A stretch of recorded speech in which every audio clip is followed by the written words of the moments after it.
আমরা দীর্ঘদিন যারা নির্যাতিত হয়েছি বিভিন্নভাবে, আমি নির্দিষ্ট কোনো দলমতের কথা বলবো না, আপনারা সবাই অবগত আছেন যে কাদের দ্বারা পাবনাবাসী সহ বাংলাদেশের আপামর জনসাধারণ কিভাবে নির্যাতিত প্রতিটা সেক্টরেই।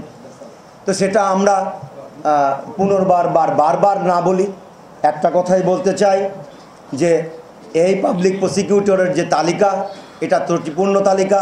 ইতিপূর্বে আপনারা জানেন ঢাকাতে পাবলিক প্রসিকিউটর হিসাবে আমাদের পাবনার একজন স্বনামধন্য পরিবারের সন্তান, সমাজি পরিবারের, চাটমোহরের সমাজি পরিবারের সন্তানকে দেওয়া হয়েছিল। নন পলিটিক্যাল ফিগার বিধায় তাকে জয়েন করতে দেওয়া হয়নি। পরবর্তীতে ঢাকা বারে বিএনপির আমাদের সংগঠনের কাউকে দেওয়া হয়েছে। এত বড় একটা জেলা, সেখানে যার পরিচিতি নাই, যার গ্রহণযোগ্যতা নাই, যার মানে পাবলিক রিলেটেড জনগণের সাথে সম্পৃক্ততা নাই, তাকে পাবলিক প্রসিকিউটর হিসেবে জনগণ মানবে কিভাবে? নাজমুল হোসেন শাহীনের সঙ্গে, যিনি জেলা বিএনপির সাবেক আইন সম্পাদক ছিলেন বিভিন্ন সামাজিক সংগঠনের, আমরা গতকালকে আপনাদের এখানে প্রোগ্রাম করেছি, পাবনা অধিকার বাস্তবায়ন পরিষদের তিনি সুযোগ্য সাধারণ সম্পাদক।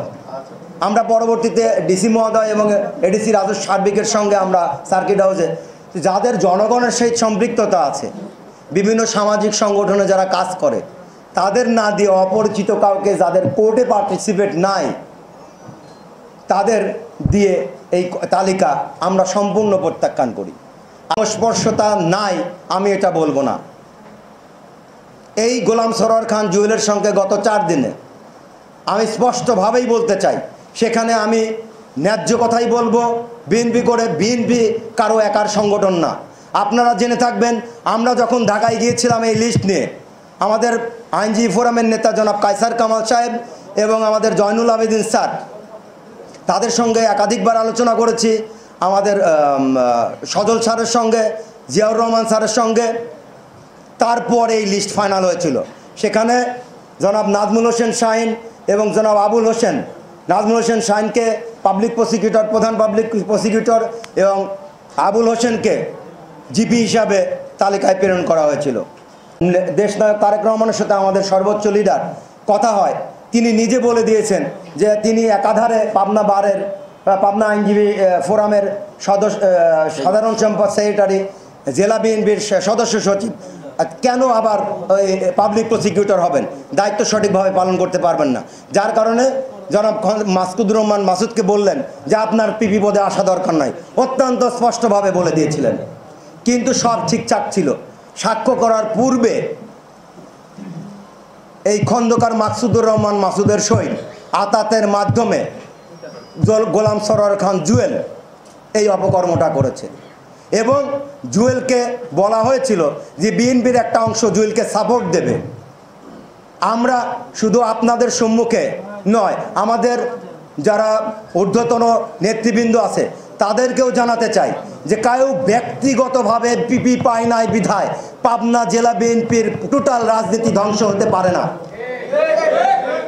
কারো ব্যক্তি চাহিদা পূরণের জন্য, যেখানে আমাদের সর্বোচ্চ লিডার দেশনায়ক তারেক রহমান বলে দিয়েছেন যে খন্দকার মাসুদুর রহমান মাসুদের এই তালিকায় নাম থাকা ঠিক নয়, তারপরেও এই তালিকার 7 নম্বর কলামে তার নাম দেওয়া হয়েছে। কেন? আমাদের সর্বোচ্চ লিডার যেখানে নিষেধ করেন, কোন আকাঙ্ক্ষায়? এবং জুয়েলের সাথে তার কন্ট্যাক্ট, যে জুয়েল যেহেতু পাবনায় প্র্যাকটিস করেন না, জুয়েল পত্র মাধ্যমে দায়িত্ব দিয়ে যাবেন মাসুদকে এবং মাসুদ পিপি শিবের দায়িত্ব পালন করবেন। তো এইটা কখনোই সম্ভব হবে না। আমরা এবং পাবনার আপামর জনসাধারণ আমরা এটা রুখে দেব।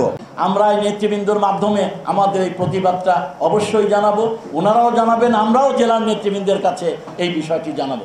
যেহেতু তারেক রহমান সাহেব, আমাদের কায়সার কামাল সাহেব, ওনার উপস্থিতিতে কায়সার কামাল সাহেব যখন কথা বলেছে, তখন তারেক রহমান সাহেব, আমাদের দেশ নেতা তারেক রহমান সাহেব বলেছেন যে না, উনি যেহেতু কয়েকটা দায়িত্বে আছে, ওনাকে আর পিপি হতে হবে না, উনি চলে যাক, ওনাকে বাদ দিয়ে অন্য যারা চাচ্ছে, যারা যোগ্যতা সম্পন্ন, তাদেরকে নিয়ে আসেন। সেইভাবে লিস্ট করে কিন্তু কেন্দ্রীয় আইনজীবী ফোরাম স্বাক্ষরিত প্রেসিডেন্ট জয়নুল আবেদিন স্যার এবং সেক্রেটারি জনাব কায়সার কামাল সাহেব, মহাসচিব আর কি, মহাসচিব জনাব কায়সার কামাল সাহেব, ব্যারিস্টার কায়সার কামাল সাহেব স্বাক্ষরিত প্যানেল জমা দেওয়া ছিল এবং সেইভাবে চলছিল। আমরা সবাই জানি এইভাবে হয়ে আসবে। হঠাৎ করে কালকে রাতের আধারের ষড়যন্ত্রে এই ঘটনাটা ঘটানো হয়েছে। তো আমি আমরা মূল্যবান সময় আপনাদের নষ্ট করব না। শেষে এই কথাটাই বলতে চাই, আপনাদের মাধ্যমে আমাদের এই দাবিটা আপনারা তুলে ধরবেন। এখানে আওয়ামী আইনজীবী পরিষদের ক্যাবিনেটে রয়েছে, বর্তমান নির্বাচনে জেতা ক্যাবিনেটে, রানিং ক্যাবিনেটেও এখানে একজন মেয়ে রয়েছে, এইরকম অনেকেই রয়েছে। আর বিশেষ করে এটি একেবারে ত্রুটিযুক্ত একটা আমরা দিয়ে যাব আপনাদের কাছে। 5-6 জন পিপির ভিতরেও নাম আছে, আপনার জিপির ভিতরে, এজিপির ভিতরে, এপিপির ভিতরেও নাম আছে, এজিপির ভিতরেও নাম আছে। এটা একটা ত্রুটিযুক্ত প্যানেল হয়েছে। এই প্যানেলটা